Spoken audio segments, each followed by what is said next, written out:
नागपूर कृषी उत्पन्न बाजार समिती कळमना मार्केट नागपूर। जाहीर सूचना दिनांक 24/8/2013 रोजी शनिवार पासून सकाळी 5 वाजता कळमना मार्केट यार्ड येथे भाजी बाजार सुरू।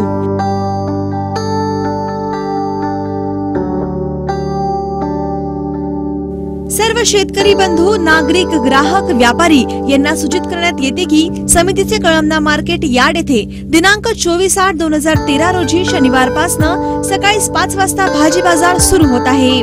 तरी सर्व शेतकरी बंधू, नागरिक, ग्राहक, व्यापाऱ्यांनी कळमना मार्केट येथे येऊन सहकार्य करावे। विनीत, नागपूर कृषी उत्पन्न बाजार समिती कळमना मार्केट नागपूर।